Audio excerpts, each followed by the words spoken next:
Education here at Sun can be an excellent choice for any students. నమస్తే, welcome to Suman TV. నేను మీ సాయి. ఆంధ్రప్రదేశ్లో పోలవరం ప్రాజెక్టుకు ఉన్నటువంటి ప్రాధాన్యత మనందరికీ తెలిసిందే. ఆ నిర్మాణం పూర్తవడం కోసం గత చాలా సంవత్సరాలుగా ఉన్నటువంటి ప్రభుత్వాలు కృషి చేస్తున్నా కూడా ఇంకా కంప్లీట్ కాలేదు. ఇప్పుడు చంద్రబాబు సీఎం మరోసారి అయిన సందర్భంలో దాన్ని స్పీడప్ చేయడానికి అనేక కార్యక్రమాలు రూపొందిస్తున్నారు. ఇందులో భాగంగా విదేశాల నుంచి కూడా ప్రతినిధులు తీసుకొస్తున్నారు. సో దీనికి సంబంధించి మనం మాట్లాడదాం. మనతో పాటు Suman TV news chief editor Keshav గారు ఉన్నారు. కేశవ్ గారు నమస్తే. నమస్తే. సో పోలవరం పైన సీఎంగా బాధ్యతలు చేపట్టగానే చంద్రబాబు సమీక్షించారు. ఇప్పుడు తాజాగా విదేశీ నుంచి కూడా కొంతమంది ప్రతినిధులను అక్కడికి తీసుకురావడం జరిగింది.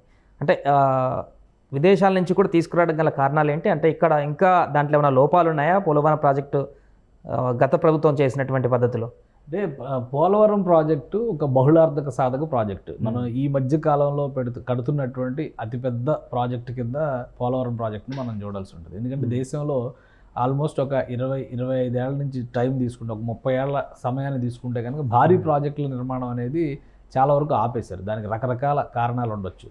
తెలంగాణలో కట్టినటువంటి కాళేశ్వరం ప్రాజెక్టు బహుళార్థక సాధక ప్రాజెక్టు కాదు. అది ఎత్తిపోతల పథకం కింద దాన్ని లిఫ్ట్ స్కీమ్స్ కింద కట్టింది కాబట్టి అది డిఫరెంట్ మోడల్ అది. బట్ ఒక బహుళార్థక సాధక ప్రాజెక్టుగా నీటి నిల్వ, అలానే వ్యవసాయానికి, తాగునీటి అవసరాలకి, విద్యుదుత్పత్తికి ఇలాంటి అంశాలన్నిటినీ మేళవించి కడుతున్నటువంటి అతిపెద్ద ప్రాజెక్ట్ అది. దురదృష్టవశాత్తు ఏంటంటే గత ప్రభుత్వ హయాంలోనే 70% పూర్తి అయింది అనేటువంటి ఒక ప్రస్తావనని చేశారంటే నిర్మాణం 70%, 72% పూర్తయిందని 2014-19లో ఉన్నటువంటి ప్రభుత్వమే ప్రకటించింది. అయితే 2019-24లో వచ్చినటువంటి ప్రభుత్వం ఉద్దేశపూరితంగానా లేదంటే దానిలో ఉన్నటువంటి లోపాలను ఎత్తి చూపేటువంటి ప్రయత్నంలో భాగంగా చేశారా? మొత్తానికి అయితే 5 ఏళ్ళు ఒక పూర్తి నిర్లక్ష్యం.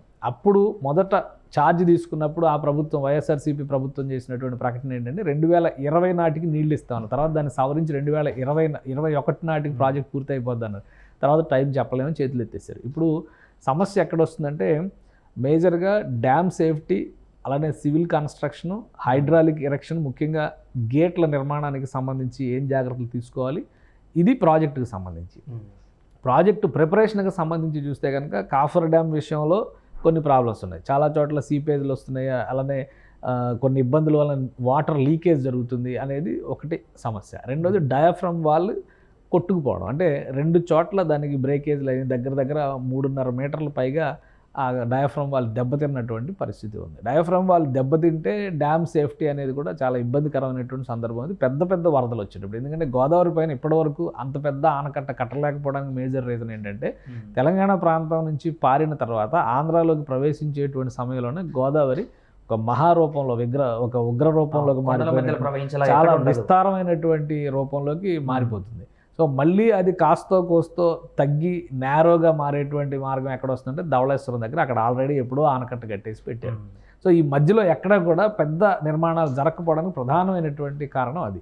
ఇప్పుడు అనేక రకాల భౌగోళికమైనటువంటి అంశాలను దృష్టిలో పెట్టుకొని టెక్నాలజీ డెవలప్ అయినటువంటి నేపథ్యంలో పోలవరం అనేది ఆంధ్రప్రదేశ్కు ఒక వరప్రదాయం అవుతుంది అనేటువంటి భావనతో 40 ఏళ్లుగా వివిధ దశల్లో వివిధ రకాల శంకుస్థాపనలు జరిగినాయి, కొత్త ప్రయత్నాలు జరిగినాయి. గతంలో ప్రాజెక్టే కట్టకుండా రాజశేఖర రెడ్డి గారు కాలువలు తవ్వించారు. చంద్రబాబు నాయుడు గారు 2014లో అధికారంలోకి వచ్చిన తర్వాత ప్రాజెక్టు పైన నిర్మాణం మొదలుపెట్టి ఇప్పుడు ప్రాజెక్టు కూడా కంప్లీట్ అయినప్పటికి కూడా నీటి స్టోరేజ్కి మనం వెళ్ళాలంటే కనుక, అంటే జలాశయంలో నీటి నిల్వకు వెళ్ళాలంటే ముంపు ప్రాంతాల సమస్య అనేది ఇంకా పెద్ద సమస్య. సో ఇవన్నీ దృష్టిలో పెట్టుకుని ప్రాజెక్టుకి మరమ్మతులు చేసేటువంటి అంశాలపైన కూడా ఇప్పుడు దృష్టి పెట్టాలి. ఇప్పుడు డయాఫ్రమ్ వాల్ కూలిపోయినటువంటి నేపథ్యంలో దాన్ని ఏదో యూ ఆకారంలో చేయాలి, అలానే ఉండదు. అంటే ఎక్కడైతే డ్యామేజ్ అయిందో ఆ ప్లేస్లో అది కొత్తగా కన్స్ట్రక్షన్ చేసినా కానీ అది వీక్ పాయింట్గానే ఉంటుంది కాబట్టి యూ ఆకారంలో చేయాలని కొంతమంది ఇంజనీర్లు సూచించారు. ఒకవేళ అలా చేసినా కానీ ఇబ్బంది అవుతుంది, దాన్ని ముందర ఇంకొక డయాఫ్రమ్ వాల్ కట్టడం సేఫ్ అనేటువంటి మాట చెబుతున్నారు. సో ఇవన్నిటిని పరిశీలించిన తర్వాత చంద్రబాబు నాయుడు గారు ముఖ్యమంత్రిగా ఫస్ట్ పర్యటన ఆయన అక్కడికి వెళ్ళారు. టెక్నికల్గా ఉన్నటువంటి అనేక అంశాలను పరిశీలించారు. దీనికి సంబంధించి కేంద్ర జలశక్తి మంత్రిత్వ శాఖతో ఆంధ్రప్రదేశ్ ప్రభుత్వం సంప్రదింపులు జరిగినట్టుగా సమాచారం అవుతుంది. అలానే కేంద్ర మంత్రిగా ఉన్నటువంటి రామ్మోహన్ నాయుడుకి ప్రత్యేకమైనటువంటి టాస్క్ ఇచ్చారు. వాళ్ళ సూచనల మేరకు, అక్కడ డిస్కషన్స్ మేరకు ఫారిన్ ఎక్స్పర్ట్స్, అంటే ఇలాంటి బహుళార్థక సాధక ప్రాజెక్టులు, భారీ ప్రాజెక్టుల నిర్మాణంలో భాగస్వామ్యం ఉన్నటువంటి ఇంజనీర్లను పిలిపించాలనేటువంటి ఒక కన్క్లూజన్కి వచ్చారు. వెంటనే దీనికి సంబంధించినటువంటి ఎక్స్పర్ట్స్ అమెరికా నుంచి, కెనడా నుంచి 4 కీలకమైనటువంటి ఇంజనీర్లకి సమాచారం వెళ్ళినట్టుగా తెలుస్తుంది. ఆ క్రమంలోనే వాళ్ళు 29వ తారీఖున పోలవరం సందర్శనానికి వస్తున్నారు. 10 రోజుల పాటు పోలవరం సైట్లోనే వాళ్ళు బస చేసేటువంటి అవకాశాలు ఉన్నాయి. పగలు రాత్రి అక్కడ ఉన్నటువంటి వాతావరణ పరిస్థితులు, నీటి తీరువ, అలానే నిర్మాణంలో జరిగినటువంటి పద్ధతులు మొత్తం అన్నీ కూడా సమగ్ర అధ్యయనం చేస్తారు. ఆ ఏరియా పైన, టోపోగ్రఫీ పైన కూడా, అంటే జాగ్రఫీ పైన, అక్కడ ఉన్నటువంటి నైసర్గిక స్వరూపం పైన కూడా వాళ్ళు సమగ్ర అధ్యయనం చేస్తారు. సో వాళ్ళు ఎటువంటి సొల్యూషన్స్ సూచిస్తారు, వాటిలో మనం చేయగలిగేటువంటి పాసిబిలిటీస్ ఏంటి, ఈ 2 అంశాలని దృష్టిలో పెట్టుకుని ఆంధ్రప్రదేశ్ ప్రభుత్వం ముందుకెళ్ళేటువంటి అవకాశం ఉంది. ఎందుకంటే గతంలో కూడా అమరావతి అప్పుడు కూడా చంద్రబాబు నాయుడు గారు ఇలాంటి విదేశీ ఎక్స్పర్ట్లను తీసుకురావడం జరిగింది ఆ నిర్మాణానికి సంబంధించి. అది కూడా ఇంతవరకు రూపుదాల్చలేదు. పోలవరం కూడా ఇంతవరకు పూర్తి కానటువంటి పరిస్థితి. మరలా అలాంటి విదేశీ ప్రతినిధులతోనే మూవ్ అవుతున్నటువంటి సందర్భంలో ఈసారైనా అది కంక్లూజన్కి వస్తుంది. అంటే ఒకటి, ఇప్పుడు ఎక్స్పర్టైజ్ అనేది ఎక్కడ ఉన్నా కానీ ఉపయోగించుకోవడం అనేది పెద్ద నేరమేం కాదు. అమరావతి అలా అయిపోవడానికి దాని కథ వేరు. అమరావతి ఒక ఫారిన్ కంట్రీతో కాదు, అమరావతి డిజైన్స్ తయారు చేసింది యూకే బేస్డ్ ఫాస్టర్స్ గ్రూప్ అయితే, గవర్నమెంట్ కాంప్లెక్స్ని డిజైన్ చేసింది Japan based company, tourism projects design చేసింది సింగపూర్ బేస్డ్ కంపెనీ. అలాగే ఒక దేశాలకు సంబంధించినటువంటి వివిధ దేశాల్లో అమలైనటువంటి ఎక్స్పర్ట్ డిజైన్స్ని, సక్సెస్ఫుల్ కంపెనీస్ని, సక్సెస్ఫుల్ కన్సల్టెంట్స్ని గవర్నమెంట్ అప్రోచ్ అవడం అనేది కొత్త విషయం కాదు. ప్లస్ అది ఒక ఫ్యూచరిస్టిక్ సిటీ కింద ప్లాన్ చేశారు. అందుకనే అంత జాగ్రత్త తీసుకున్నారు. మధ్యలో జరిగినటువంటి పరిణామాలు అది రాజకీయ పరిణామాలే తప్పితే అందులో అమరావతికి వచ్చినటువంటి సమస్యలు. ఇంకా నిజంగా చెప్పాలంటే 2020లో 2021లో వచ్చినటువంటి భారీ వరదల సమయంలో అమరావతి ప్రాంతం ముంపు ప్రాంతం అవుతుంది. 2019, 2020 మధ్యలో వచ్చినటువంటి వరదల్లో మునిగిపోయేటువంటి అవకాశం ఉందని కృష్ణా బ్యారేజ్ గేట్లు కూడా ఎత్తకుండా మునుగుతుందా లేదా అని తమాషా చూసే ప్రయత్నం చేశారు. కానీ ఒక్క చుక్క కూడా అమరావతి ప్రాంతాన్ని తాకినటువంటి పరిస్థితి లేదు. సో అది ఆ రాజకీయం వేరు.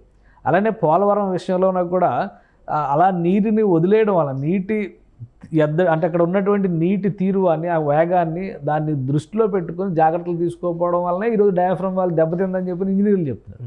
కాబట్టి ఎక్స్పర్ట్స్ కమిటీలు ఏంటంటే ఇప్పుడు కెనడాలో చాలా భారీ ప్రాజెక్టులు నిర్మాణం చేసినటువంటి అనుభవం ఉంది. ఈవెన్ అమెరికాలో కూడా కేసీఆర్ గారు చెప్తా ఉండేవాళ్ళు 2000 TMCల రిజర్వాయర్లు కట్టినటువంటి అనుభవం మన దేశానికి ఎందుకు లేదు అని. సో వాళ్ళ సలహాలు తీసుకోవడం అయితే నేరం కాదు కదా. కాకపోతే ఇక్కడ ఏంటంటే ఇమీడియట్గా పని ముందుకు జరగాలి. ఎందుకంటే ఉన్న టైం చాలా తక్కువ, 5 సంవత్సరాల సమయం ఉన్నప్పటికీ కూడా అన్ని అంశాలను దృష్టిలో పెట్టుకొని ఈ కీలకమైనటువంటి ప్రాజెక్టులను కనీసం 3 ఏళ్లలో పూర్తి చేయాలనేటువంటి టార్గెట్తో ఆంధ్రప్రదేశ్ ప్రభుత్వం ముందుకెళ్తుంది. ప్లస్ ఈ 5 ఏళ్ళు జరిగినటువంటి నష్టం వలన పెరిగిపోయినటువంటి అంచనాలు, ఇప్పుడు వ్యయం అంచనాలు కూడా పెరిగిపోతాయి కదా.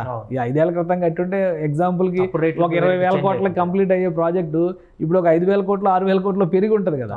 సో ఈ అంచనాలు పెరిగిపోయినటువంటి తీరు కావచ్చు, జరిగిన నష్టాన్ని మళ్ళీ ఎలా భర్తీ చేసుకోవాలి, ఇవన్నీ ఉన్నాయి. కాబట్టి బెస్ట్ పాసిబుల్ వేని తీసుకోవడానికి విదేశీ నిపుణుల సలహా తీసుకోవడం తప్పేం కాదు. అది కూడా ఏ ఫారిన్ కరస్పాండెంట్ నుంచి కానీ, ఏ ఫారిన్ ఎక్స్పర్ట్ నుంచి కానీ ఒపీనియన్ తీసుకోవాలంటే మనం సెంట్రల్ గవర్నమెంట్ అప్రూవల్తోనే ముందుకెళ్లాల్సిన పరిస్థితి ఉంటుంది. గతంలో రాజధాని నిర్మాణాల విషయంలో కూడా ప్రైమ్ మినిస్టర్కి ఇలా చేస్తే బాగుంటుందని వివరిస్తే ప్రైమ్ మినిస్టర్ ఒక సూచన చేశారు. కజకిస్తాన్ రాజధాని ఆస్థానాకి వెళ్ళి మీరు విజిట్ చేయండి, అక్కడ చాలా కొత్త డిజైన్స్ వచ్చినాయి, ఫ్యూచరిస్టిక్ నిర్మాణాలు జరిగినాయి అని చెప్పారు. సో అది దృష్టిలో పెట్టుకుని చంద్రబాబు నాయుడు గారు ఎక్స్పర్ట్ టీం, అంటే అఫీషియల్స్ టీమ్ని ఆస్థానానికి పంపించి అక్కడి నుంచి కూడా ఎక్స్పీరియన్సెస్ అన్ని తెచ్చుకుని ఇక్కడ ఏం చేస్తే బాగుంటుందని ఆలోచన చేశారు. సో ఇది పోలవరం అనేది ఇది ఒక డిఫరెంట్ స్టోరీ. ఇది ఆంధ్రప్రదేశ్కి ఒక జీవనాడిగా పనిచేసేటువంటి అవకాశం ఉంది. అటు ఉత్తరాంధ్ర నుంచి ఇటు రాయలసీమ వరకు నీటిని అందించేటువంటి, తాగునీటిని, సాగునీటిని అందించి వివిధ రకాల మార్గాలు, మళ్ళీ జల విద్యుత్, రకరకాల అంశాలు ఉన్నాయి. పెద్ద టూరిజం ప్రాజెక్ట్గా కూడా డెవలప్ అవుతుంది రాబోయేటువంటి రోజుల్లో. ఇప్పుడు మనం నాగార్జున సాగర్ డ్యామ్కి ఎంతమంది వెళ్ళట్లేదు, ఎన్ని రకాలుగా మనం అక్కడ డెవలప్మెంట్స్ చూస్తున్నాం. సో అందుకని అది చాలా ముఖ్యమైనది. పైగా 4 రాష్ట్రాలకు సంబంధించినటువంటి కీ పాయింట్, అటు ఒరిస్సా, ఛత్తీస్గఢ్, తెలంగాణ, ఆంధ్రప్రదేశ్. సో 4 రాష్ట్రాల మధ్య ఒక బహుళార్థక సాధక ప్రాజెక్టు, భారీ ప్రాజెక్టు. ఇన్ని అంశాలు ఉన్నప్పుడు అన్ని విషయాలని కూడా ఆ ప్రాజెక్టుకి సంబంధించినటువంటి పటిష్టత, సామర్థ్యం మీద కూడా జాగ్రత్త తీసుకోవాల్సినటువంటి బాధ్యత ప్రభుత్వాలపైన ఉంటుంది. ఇంకొక అంశం చర్చకు వచ్చేది ఏంటంటే, ఇక్కడ తెలంగాణలో మేడిగడ్డ దగ్గర ఎలా అయితే ఇప్పుడు కుంగుబాటు వచ్చి కొంత ప్రాజెక్టుకి ఇబ్బందికరమైనటువంటి వార్తలు వస్తున్నాయో, పోలవరం కూడా లేటు కావడానికి గల కారణాలు అక్కడ కాపర్ డ్యామ్ దగ్గర అలాంటి పరిస్థితి ఉందనేటువంటి ఒక చర్చ కూడా కొనసాగుతుంది. నిజంగా అది లేటు కావడానికి పోలవరం అట్లాంటిది ఏమన్నా ఉందా? గోదావరి నదిలో ఉండేటువంటి ప్రధానమైనటువంటి సమస్య ఏంటంటే, తెలంగాణ ప్రాంతంలో కూడా శ్రీరామ్ సాగర్ ప్రాజెక్టు ఎదుర్కొంటున్నటువంటి ప్రధాన ప్రతికూలత ఏంటంటే ఇసుక మేటలు వేయడం అనేది విపరీతంగా జరుగుతుంది. సో దానివల్ల ఏంటంటే అక్కడ ఉన్నటువంటి లోతు ఆ డెప్త్ మొత్తం కూడా పూడికిపోయేటువంటి ప్రమాదం ఉంటుంది. సేమ్ పోలవరం దగ్గర కూడా ఇసుక మేటలు వేసేటువంటి సమస్య ఎక్కువగా ఉంది కాబట్టి వరదలు వచ్చేటువంటి సమయంలో మరింత అలర్ట్గా ఉండాల్సినటువంటి పరిస్థితి ఉంటుంది. సో అక్కడ లాస్ట్ టైం జరిగింది ఏంటంటే వరదల తీరుని అంచనా వేయలేక, లేదంటే డయాఫ్రమ్ వాల్ గట్టిగా స్ట్రాంగ్గానే ఉంది కాబట్టి ఏమీ జరగదనేటువంటి ధీమాతోనే మొత్తానికి వదిలేశారు. సో ఆ నష్టం ఏ విధంగా దాన్ని ఓవర్కమ్ చేయాలి? ఇప్పుడు అక్కడ ఒకవేళ పిల్లర్స్ కుంగిపోయింది, ఆల్రెడీ పిల్లర్స్ వేసినటువంటి స్ట్రక్చర్ నిర్మాణం పూర్తి అయిపోయింది. అక్కడ డయాఫ్రమ్ వాల్ కంటే ముందర గేట్ల ఎరెక్షన్ దగ్గరికి వెళ్లాల్సినటువంటి పరిస్థితి, హైడ్రాలిక్ సిస్టమ్స్ ఎస్టాబ్లిష్ చేసేటువంటి దశలో అందుకనే 72% పూర్తయిందని చెప్పిన ప్రాజెక్టుకు సంబంధించి ఆనాటి గవర్నమెంట్ అనౌన్స్ చేసింది. కాబట్టి ఈ అంశాలు అన్నింటినీ అందుకనే వచ్చినటువంటి ఎక్స్పర్ట్స్కి డ్యామ్ సేఫ్టీకి సంబంధించి, డ్యామ్ నిర్వహణకు సంబంధించి, అలానే ఇప్పటివరకు జరిగిన నిర్మాణాలు, ఇప్పటికి కొన్ని నీటిలో నానుతున్నటువంటి నిర్మాణాలు ఉన్నాయి కదా, వాటి సామర్థ్యాన్ని టెస్ట్ చేసేటువంటి అవకాశం, అక్కడ ఉన్నటువంటి సాయిల్లో మీరు అన్నట్టుగా ఇసుక మేటలు వేస్తే దానికి పరిష్కారం, డయాఫ్రమ్ వాళ్ళు కూలిపోయినటువంటి నేపథ్యంలో దానికి ఆల్టర్నేటివ్ మోడల్ ఏంటి, అలానే కాఫర్ డ్యామ్ చాలా చోట్ల సీపేజ్లో వస్తున్నటువంటి సమస్య ఉంది కాబట్టి మళ్ళీ పనులు మొదలుపెట్టి, ఇప్పుడు ఆల్రెడీ వర్షాకాలం మొదలైపోయింది కాబట్టి ఈ 4 నెలల పనులు చేయడానికి కూడా అవకాశం ఉండదు. సో ఇప్పుడు చేయాల్సినటువంటి బ్యాక్గ్రౌండ్ వర్క్ అంతా ఇప్పుడు చేసి పెట్టుకుంటారు. పనులు మొదలయ్యేసరికి మళ్ళీ ఒక 4-5 నెలలు పట్టేటువంటి అవకాశం ఉంటుంది.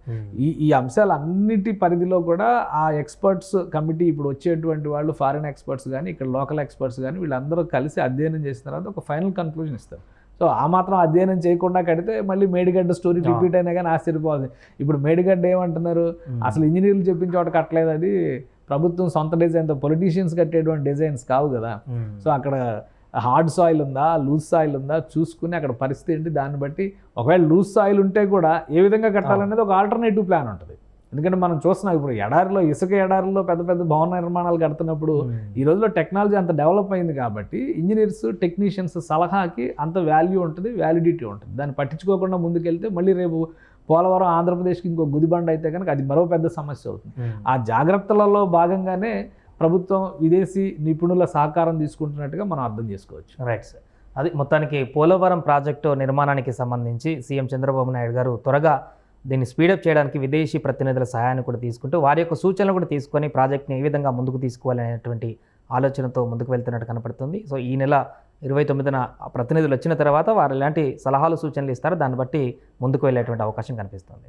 సుమన్ టీవీలో మీ పర్సనల్ అండ్ బిజినెస్ ప్రమోషన్స్ కోసం కింది నెంబర్కి కాంటాక్ట్ చేయండి.